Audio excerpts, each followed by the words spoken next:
नमस्ते।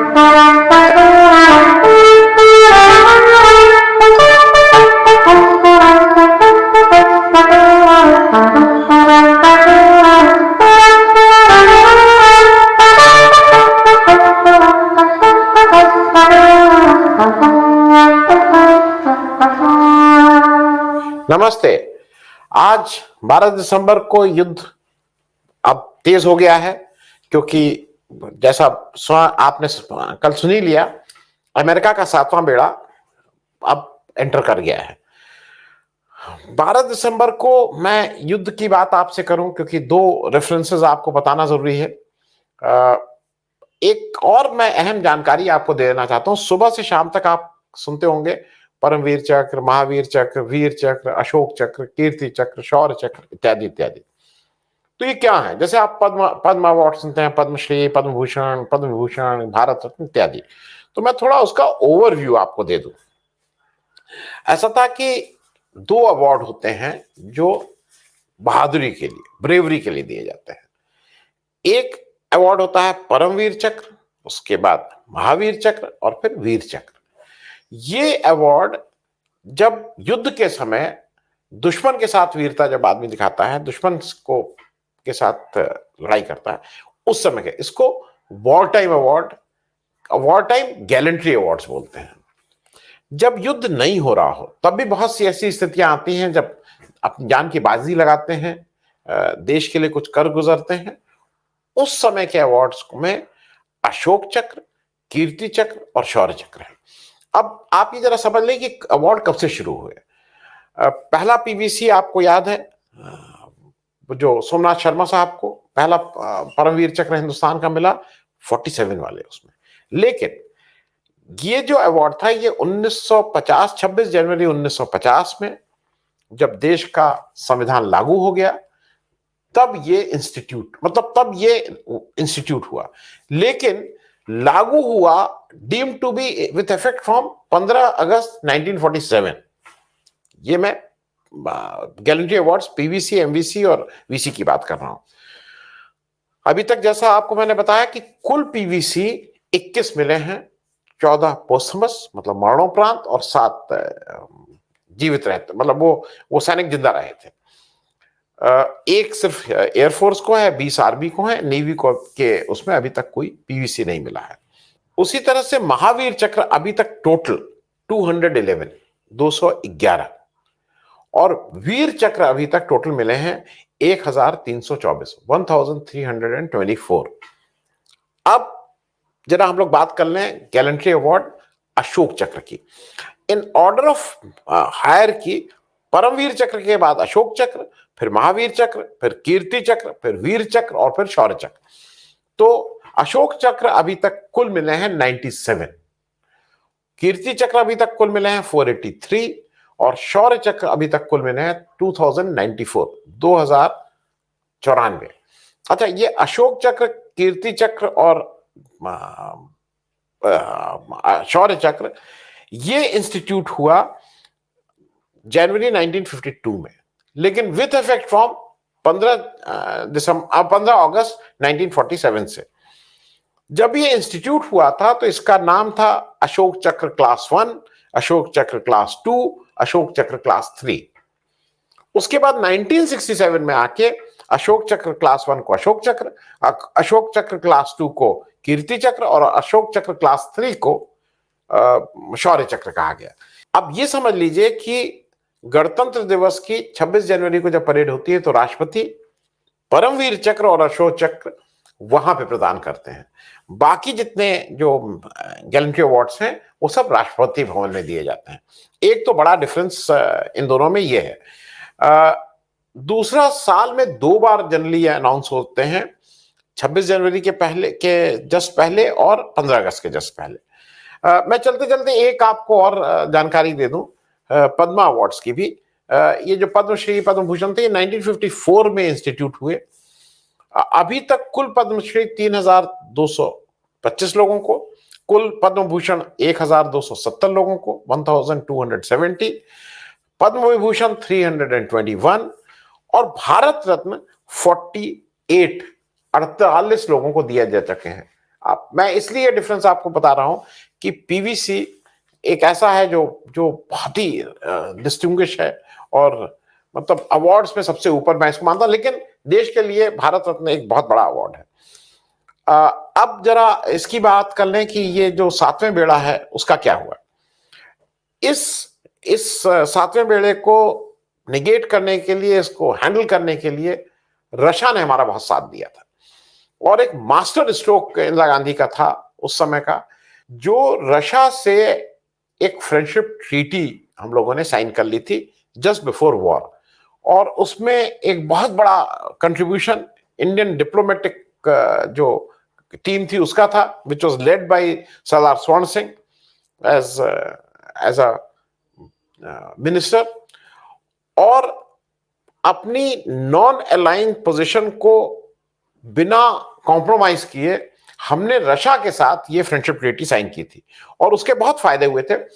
इस बारे में ठीक से चर्चा करने के लिए और समझने और समझाने के लिए मेरे साथ श्री मेहरोत्रा हैं, लखनलाल मेहरोत्रा जी। इनकी मैं पहले भी कहा हूं, फिर मैं अभी जब इंट्रोड्यूस करूंगा तो आपको फिर बता दूंगा, अ वेरी सीनियर डिप्लोमेट। आइए उनसे समझते हैं इस रशियन ट्रीटी के बारे में। आज मेरे साथ एक बहुत ही वेटरन, मतलब हिंदुस्तान की डिप्लोमेटिक पॉलिसी को, हिंदुस्तान के केवल पॉलिटिकल राजनीतिक नहीं, हिंदुस्तान को एक लंबे अरसे से, मतलब पहले प्राइम मिनिस्टर से आज हमारे मोदी जी तक, उस सारी चीजों पे एक निगाह रखे हुए, आप पहले भी मेरे कार्यक्रम में इनको देख चुके हैं। लखनलाल मेहरोत्रा साहब का मैं स्वागत कर रहा हूं।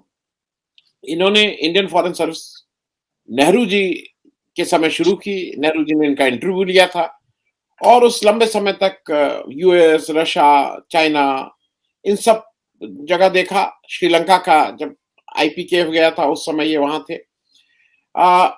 आज जो हम बात आपसे कर रहे हैं सर, वो basically we are focusing ourselves to 71 war, क्योंकि 3 दिसंबर से लेके 16 दिसंबर के बीच 14 दिन की वॉर से पहले बहुत सी प्रिपरेशन आप सब लोगों ने की थी। आप सब लोग उस समय एक्टिव सर्विस में थे, आप सब लोग कहीं ना कहीं इन्वॉल्व थे इस युद्ध के की तैयारी में, जो पता था कि आएगा, क्योंकि इतना बड़े शरणार्थी हिंदुस्तान में आ गए थे, उनको हम लोग हैंडल नहीं कर सकते थे।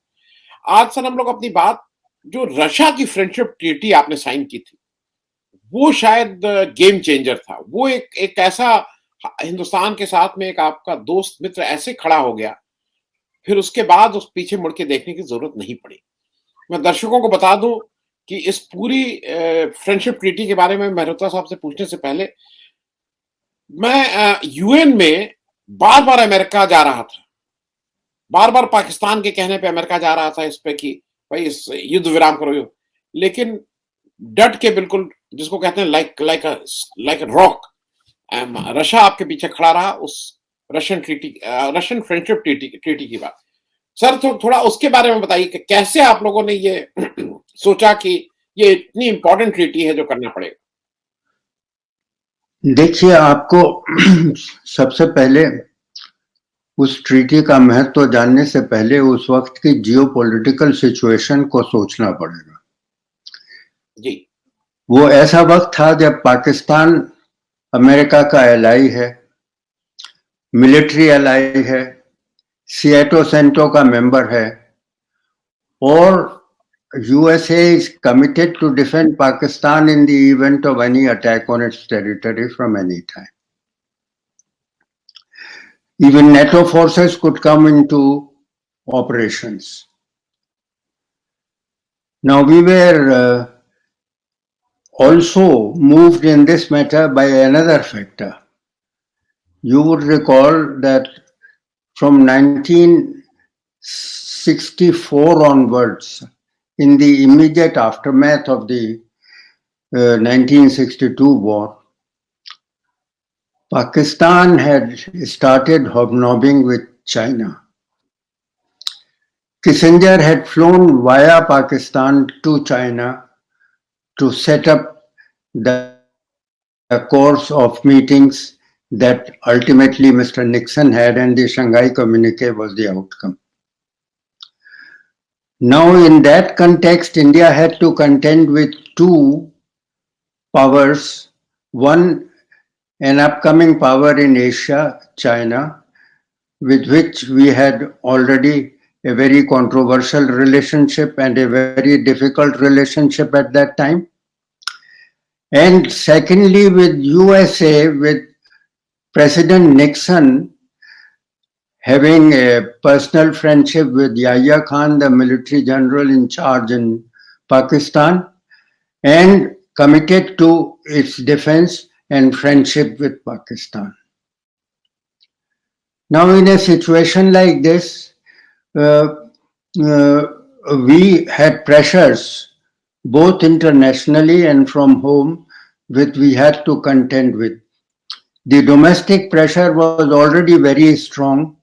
Millions of refugees had flooded into India between 1969 and 1970 and early 71.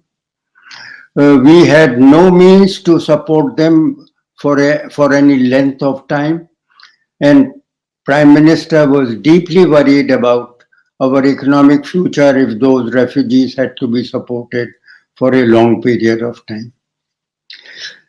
Therefore, we had to take a diplomatic initiative on many fronts. The relationship with Russia was one of them and the most important. We had known Russia as a very reliable friend from the close relationship that had developed between India and Russia on all fronts, political, economic, and military, between 1964 and 1970. The Russians had gone ahead giving us everything that we had wanted in the military hardware in terms of an agreement, 17-point agreement for the supply of military hardware at our terms, and our cultural relationship and people-to-people relationship with Russia was strengthening by the day. In that context, we could rely only on Russia, and that was a very important country in the world at that time. The Soviet Union was the second superpower of the world, and that was rubbing shoulders with USA as a nuclear weapon power, and Brezhnev was trying to strengthen it further economically.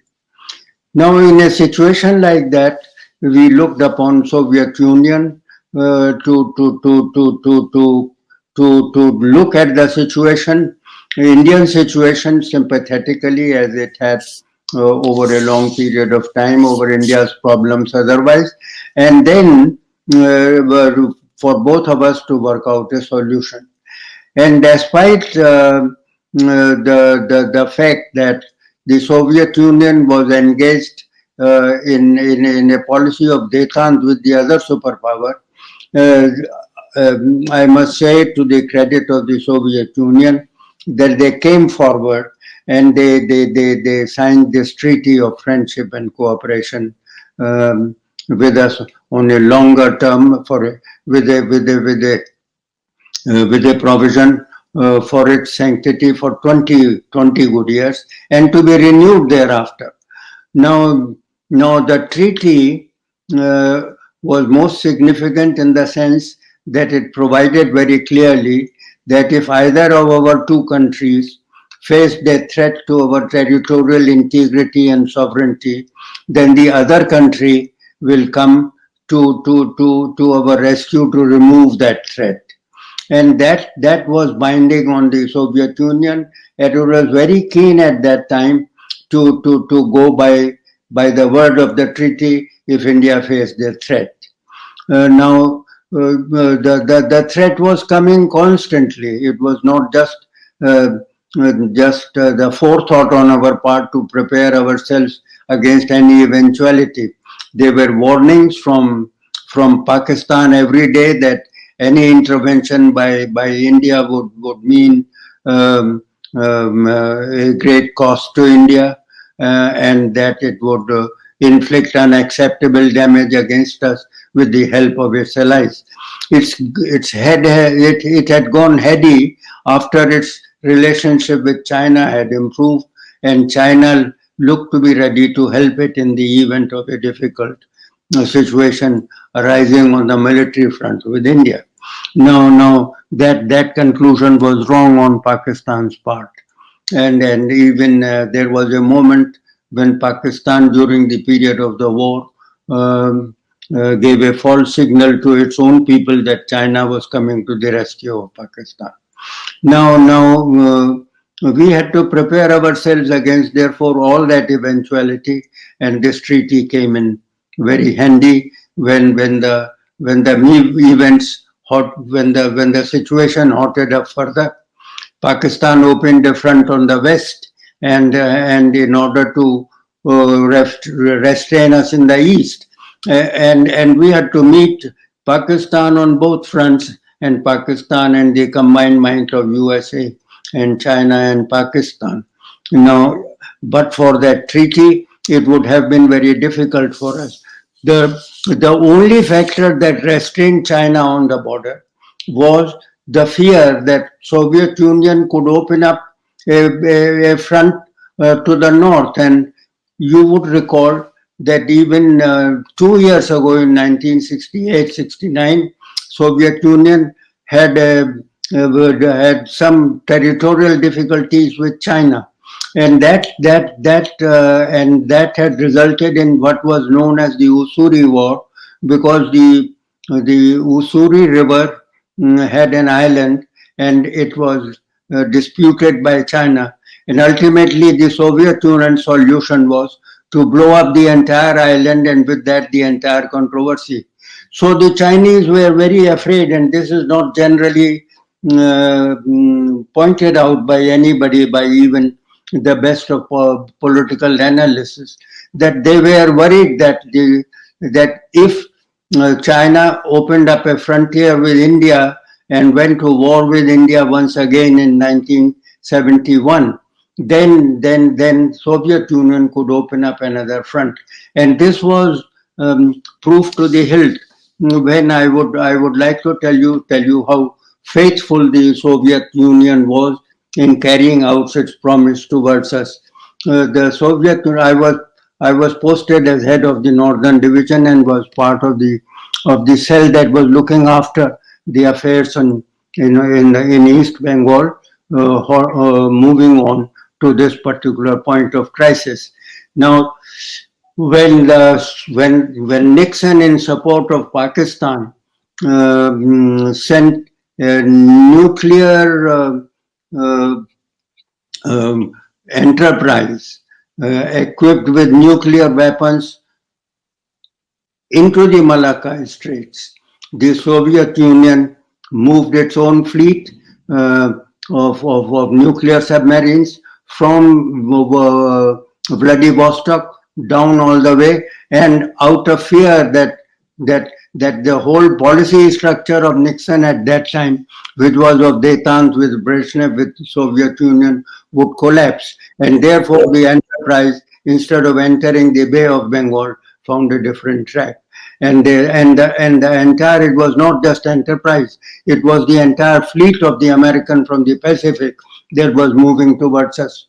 Now, another diplomatic initiative that, if I may mention, at that point of time, if the Soviet Union was not holding our hand, and it was not siding with us, and it was not threatening, assuming a threatening posture along its border, which included the border with China, then we would have been in a more difficult situation in Bengal, East Bengal.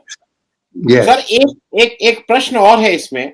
प्रश्न ये है कि उस समय का बहुत सी चीजें नहीं बोली जाती हैं या नहीं बताई जाती हैं। हिंदुस्तान की प्राइम मिनिस्टर इंदिरा गांधी थी, उन्होंने उसको सब लोग मानते हैं उस समय की अद्भुत लीडरशिप, दुनिया में अपने सिक्का जमाया गया भारत का। लेकिन दो लोगों को मुझे लगता है कि खास करके एक आदमी बहुत ज्यादा उनके बारे में नहीं कहा गया। मैं बात कर रहा हूं स्वर्ण सिंह साहब की। स्वर्ण सिंह साहब was the foreign minister, was the one of the main architect, आपके साथ जैसे he was one of the main architect of this friendship treaty। और एक चीज ये भी याद रखना चाहिए कि उससे पहले स्वर्ण सिंह साहब डिफेंस मिनिस्टर रहे थे हिंदुस्तान के 3-3.5 साल।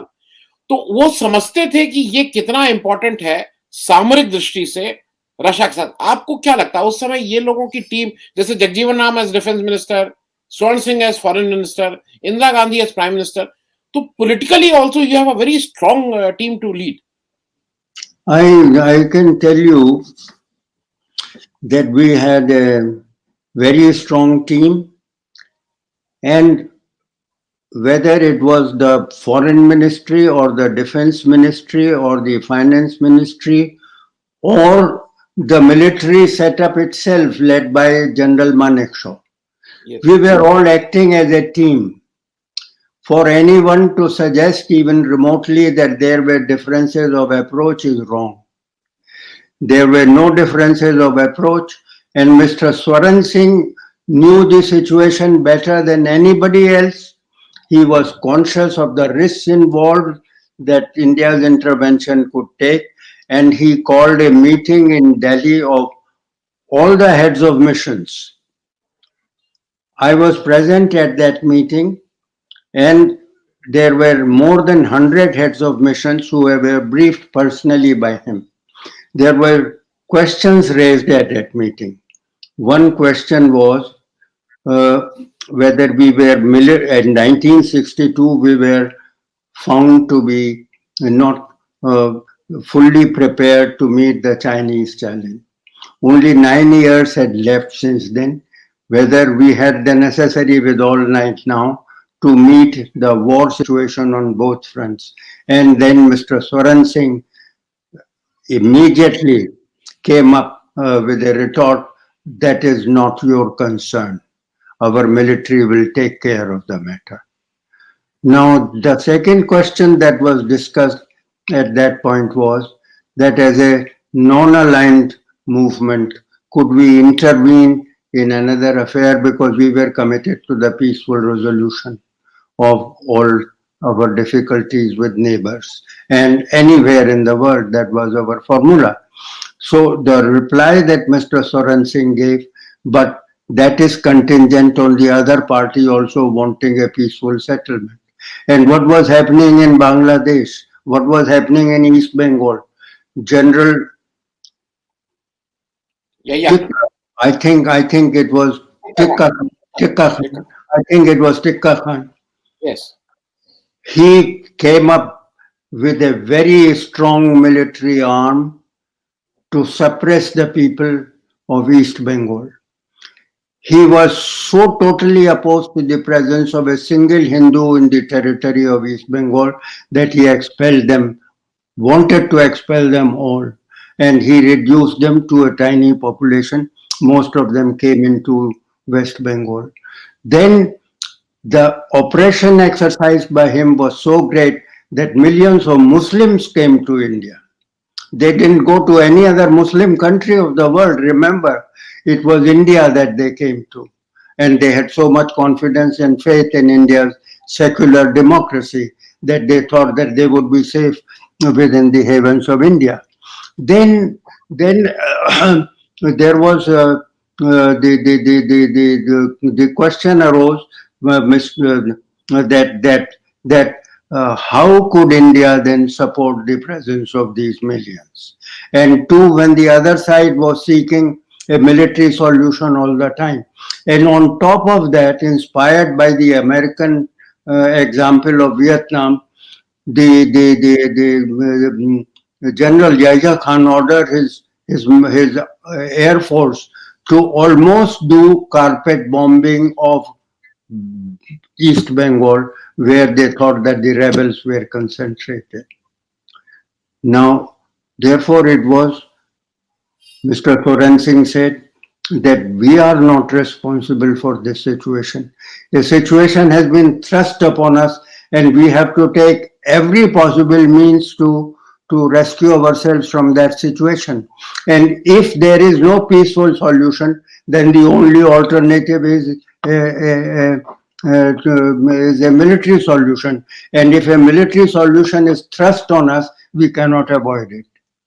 That was his reply. You see how strong he was.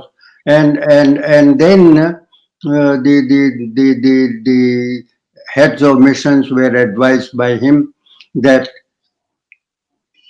on the political front, you must explain in your country of jurisdiction that the situation was not created by us, it is of the creation of Pakistan itself.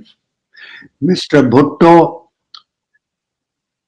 had made it impossible for Sheikh Mujib to be the Prime Minister of Pakistan when he had received nearly twice as many seats.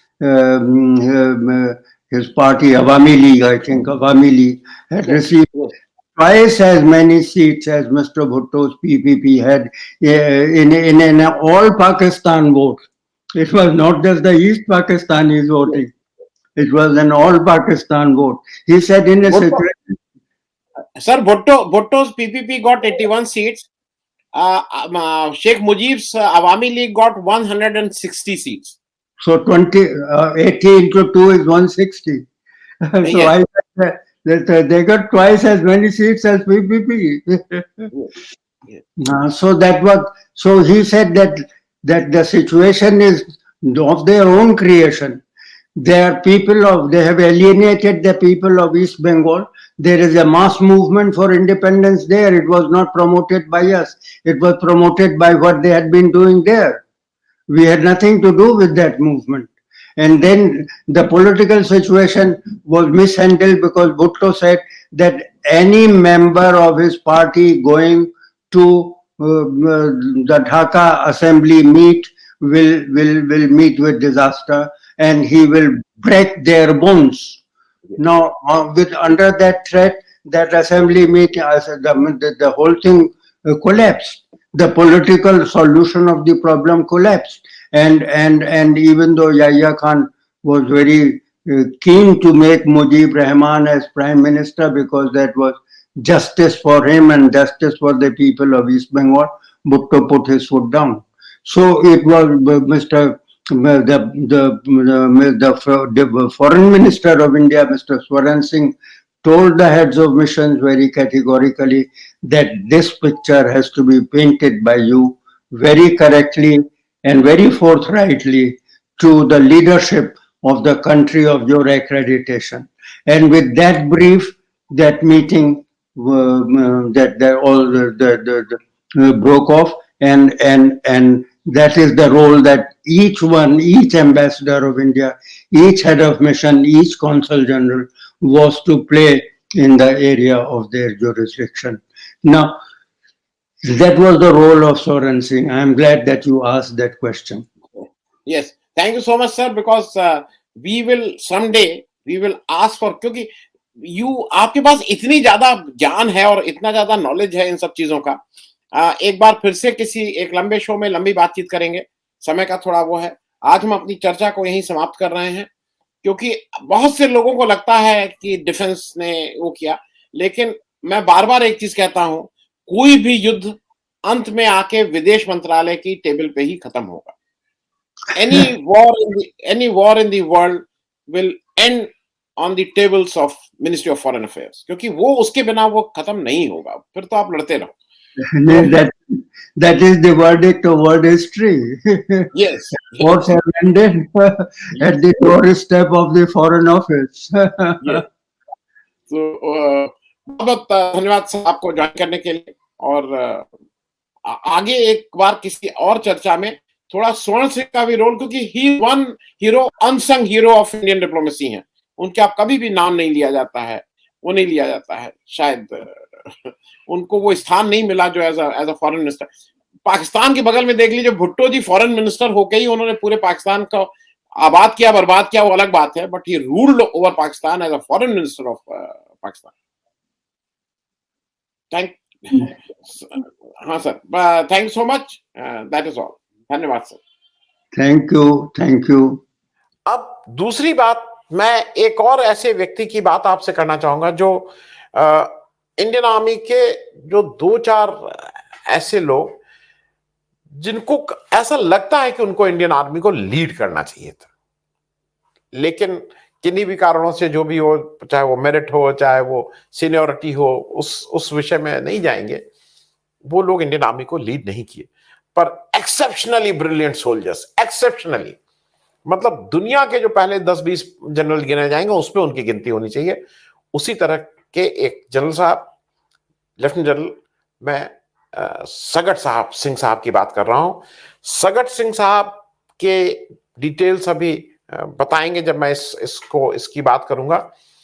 उसको बताने के लिए मेरे साथ general Randhir Singh साहब हैं, जिन्होंने उनके साथ काम किया है, and it is always a pleasure. अगर आप सगट सिंह साहब के बारे में कुछ पढ़िए, कुछ सुनिए, तो it is always a pleasure. आपका गर्व होता है आपको कि हमारे यहाँ इतने बहादुर लोगों ने जन्म लिया एंड एक्सेप्शनली शार्प। तो let us here from general Randhir Singh, और हमेशा की तरह जय हिंद, जय बांग्ला। Thank you. नमस्कार। आज मेरे साथ एक बहुत distinguish guest, general Randhir Singh साहब। जनरल रणधीर सिंह साहब 68 पे कमीशन हुए, और उसके बाद मैं एक ऐसे वॉर हीरो के लिए आपसे रिक्वेस्ट किया था बात करने के लिए, लेफ्टिनेंट जनरल सगट सिंह साहब। उनकी आज बात इनसे करेंगे। और 71 वॉर आपने खुद लड़ी है। नॉर्थ ईस्ट की जो इंसर्जेंसी है उसमें बहुत जगह आपने अपना खुद उसको कमांड किया है, खुद वहां मौके पे रहे हैं। सियाचिन में जो हिंदुस्तान की इस समय जो हमारी सबसे ऊंची, जिसको कहेंगे हमारी पोस्ट है, उस जगह आपने उसको कमांड किया है। एक लंबा एक्सपीरियंस, बहुत ही शौर्य मेडल, बहुत चीजों से डेकोरेटेड ऑफिसर।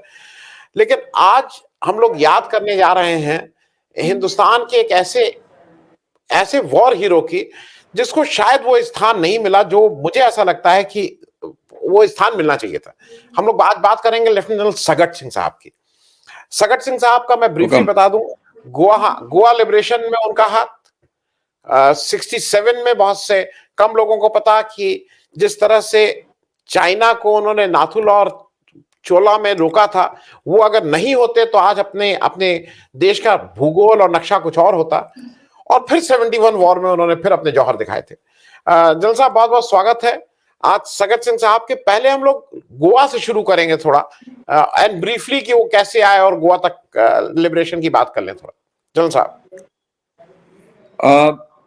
ऐसा था कि वो पैरा ब्रिगेड कमांडर 1961 में ही बने, और 3 महीने के अंदर अंदर उनको हुक्म मिल गया कि उनको ब्रिगेड को गोवा ऑपरेशन में ले जाना है।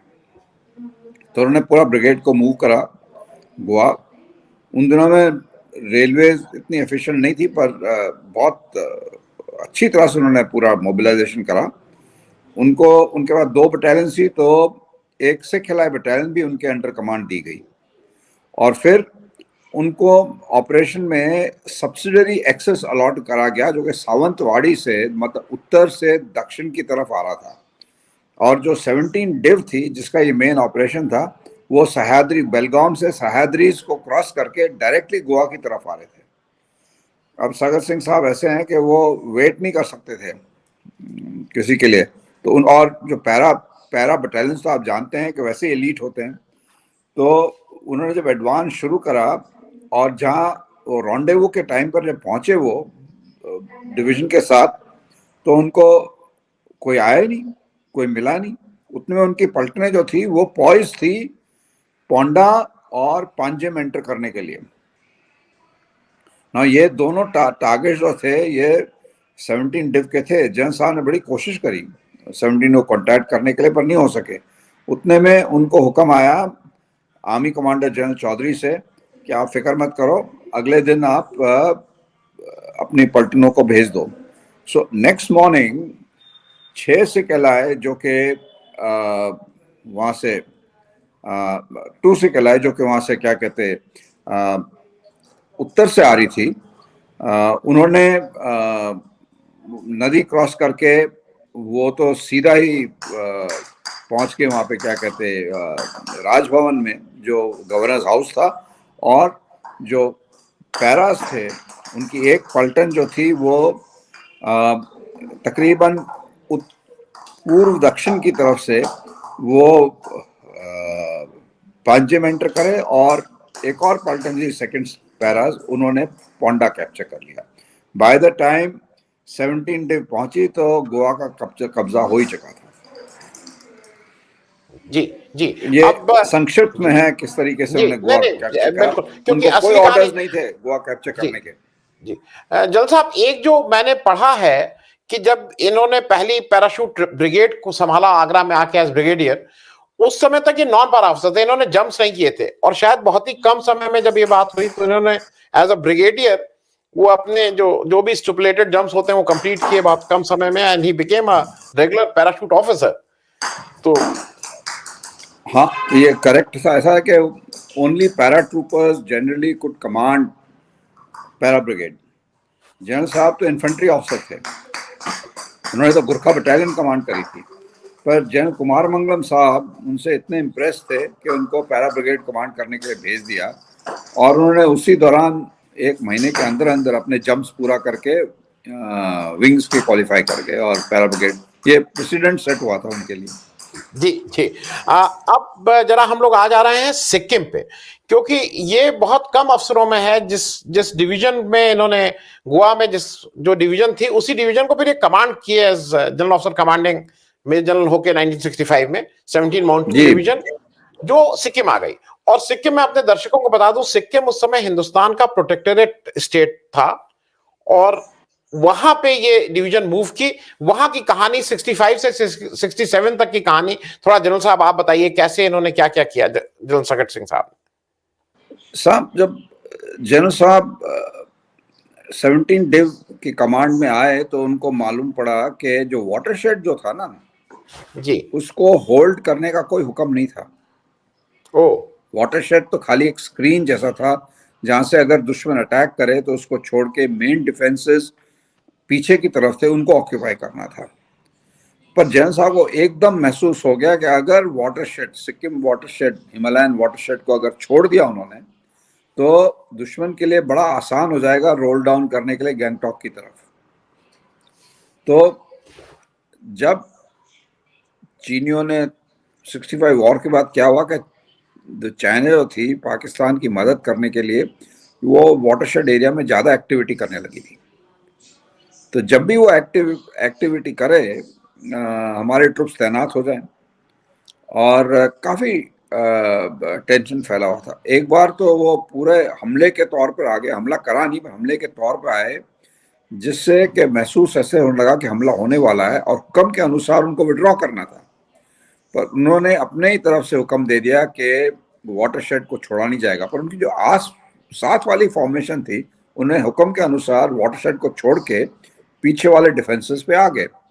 इससे क्या हुआ कि चाइना ने जो था जेलेपला को ऑक्यूपाई कर लिया और अभी तक उसके कब्जे में है, पर वो नाथुला को ऑक्यूपाई नहीं कर सके, और अभी भी नाथुला हमारे कब्जे में है। उसके बाद जनरल साहब को ऐसा महसूस हुआ कि ये पिट पिट टिक टिक जो हो रहा है चलेगा नहीं, तो उन्होंने हुक्म पास करा कि वो 67 की बात थी, उन्होंने हुक्म पास करा कि फेंस ले किया जाएगा।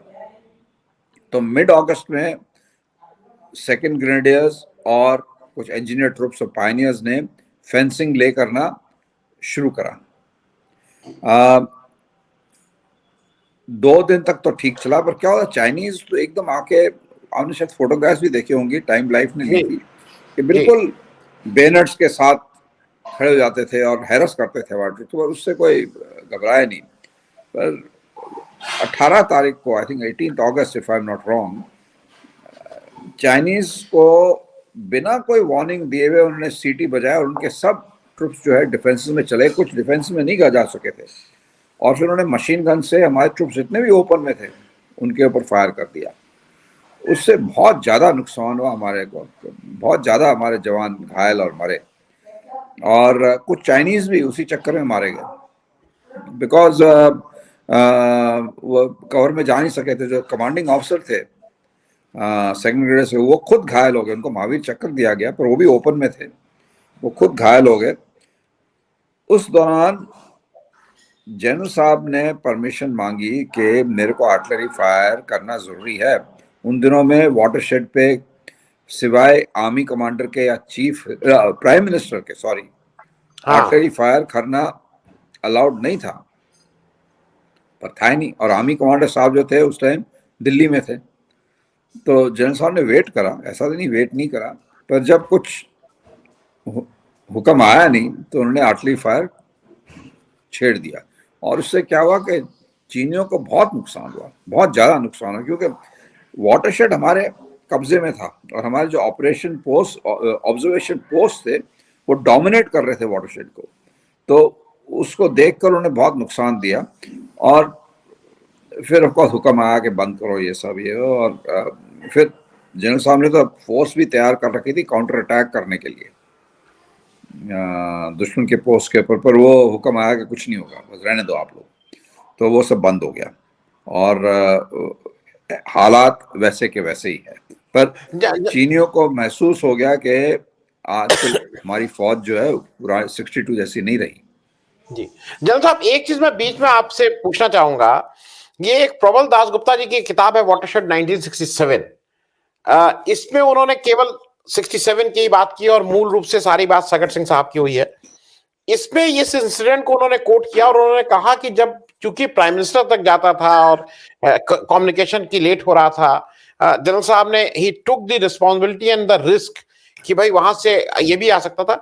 लेकिन ऐसा इसमें लिखा है कि जब ये हुआ तो प्राइम मिनिस्टर ने उस सब इसके बारे में कहा ठीक है, अगर हो गया है तो ठीक है, it was okay. Prime minister India में नहीं थे। हाँ, तो वो कुछ उसमें टाइम लगा शायद उसको आने में, वो अप्रूवल आने प्राइम में मिनिस्टर टाइम इंडिया लगा। में नहीं थे, अब्रॉड थे। जनरल मानेकशॉ साहब चीफ के तौर पे ऑफिशिएट कर रहे थे। तो एक बार फायर खुल गया तो फिर खुल गया, अब उसके बाद तो रोकने का ही वो आ रहा था ना, तो अब कुछ कर नहीं सके फिर वो। पर लोग खुश नहीं थे जनरल साहब से करने के लिए, ये मैं बताना चाहता हूँ आपसे।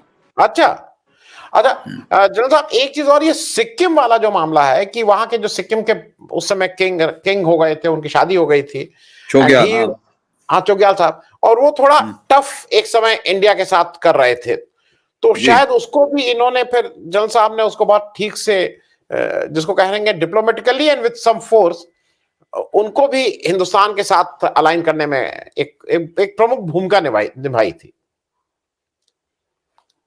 ऐसा था साहब कि चोग्याल साहब did not want to join India, he wanted Sikkim to remain a protectorate.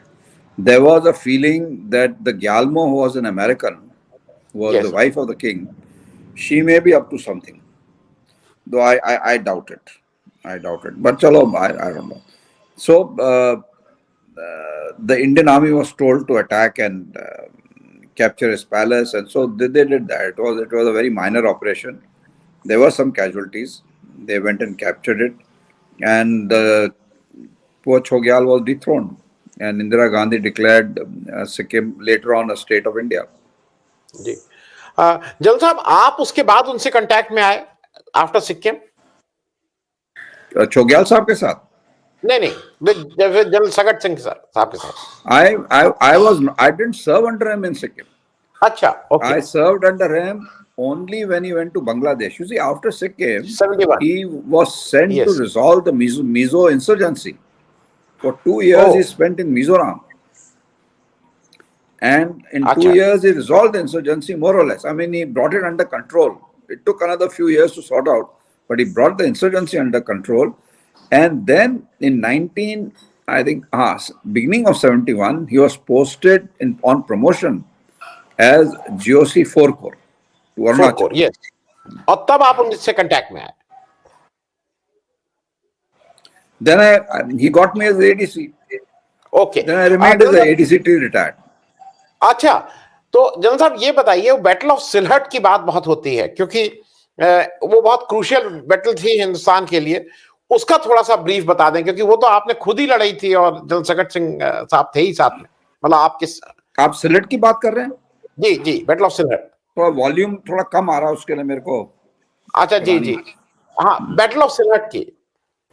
Battle of Sylhet साहब ऐसा था कि 6 दिसंबर को हमारा ऑफेंसिव चल रहा था। जनरल कृष्ण राव की division was advancing on Sylhet against very heavy opposition, and the advance was slow but steady. On 6 December, General Sagat Singh decided to launch a heliborne operation on Sylhet. उन दिनों में group captain air commodore Chandan Singh he was the station commander of Kumbhigram and he was training the Bangladesh Air Force.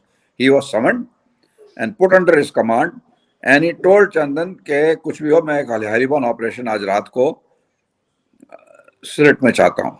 तो चंदन सिंह ने reconnaissance करा. When he went back, he found that the helicopters were assembled, but there were several pilots who had done no night flying. So he had to train them for night flying. And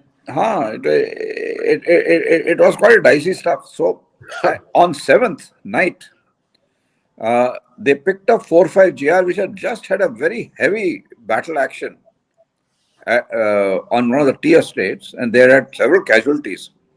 They picked them up and dropped them on Sylhet with one company of 9 guards. And the BBC, for some reason, mentioned that a brigade of Gurkhas has landed in Sylhet. So when the commanding officer heard of this, उसने अपनी फौज को थोड़ा expand कर दिया दिखाने के लिए brigade frontage. So पाकिस्तानी बहुत डर गए. तो उन्होंने कोई effort ही नहीं करा इस displacement को हटाने के लिए, जिससे क्या हुआ कि Pakistani troops did not put up a fight of that nature against the troops advancing. Sylhet was surrounded and ultimately it surrendered.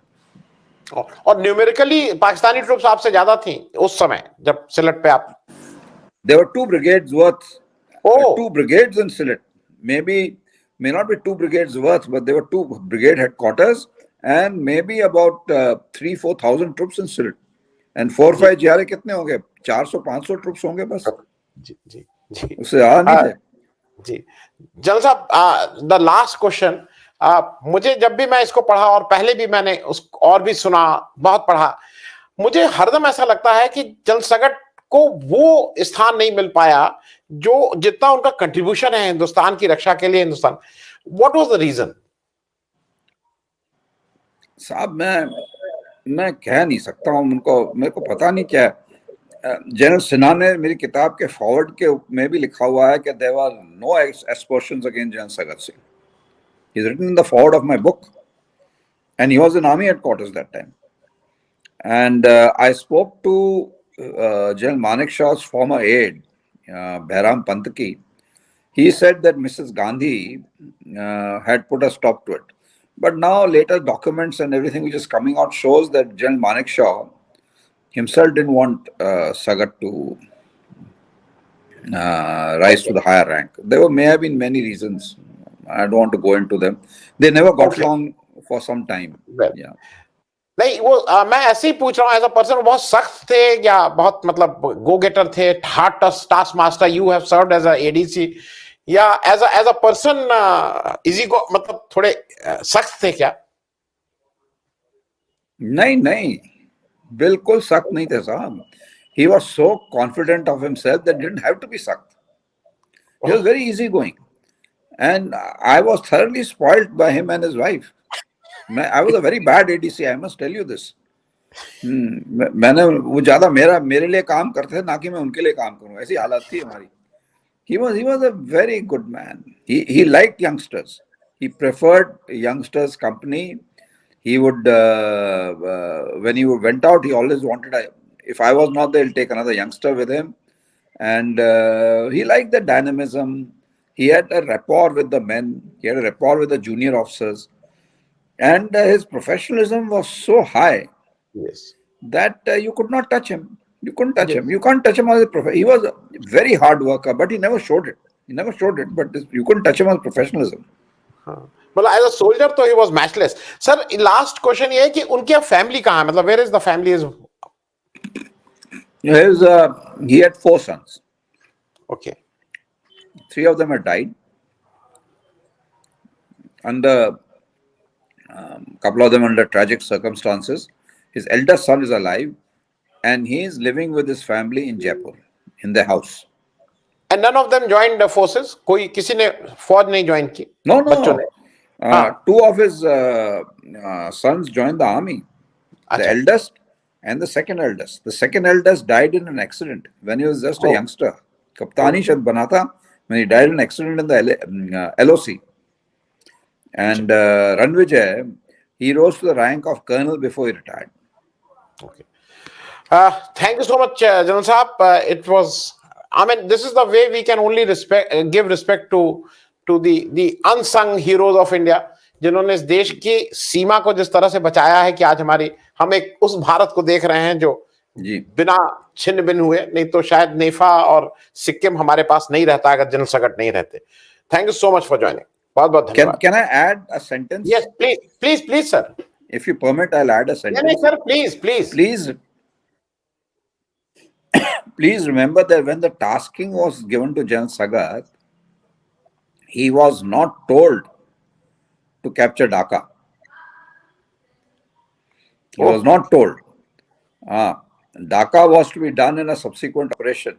He, on his own initiative, carried out these massive heliborne operations across the Meghna River, and he presented a fait accompli. And the army commander was very, very annoyed with him, but he accepted it later on. But he was very annoyed with him. And it was purely because of General Sagat Singh that in 13 days the Indian army had reached Dhaka. जी. और the way the Indian fences were made in the नेफा, वो शायद नाथुला और चोला का वो repetition यहाँ पे हुआ है. और आई कैन अंडरस्टैंड आज की तारीख में तो ये बहुत है, किसी भी आपके ऑफिसर अगर वो आपसे अच्छा कर रहा है, it is a human nature that very difficult, very rare to find someone who promotes that. Thank you so much, General Sir. Thank you. Thank you very much. Thank you. Thank you, sir.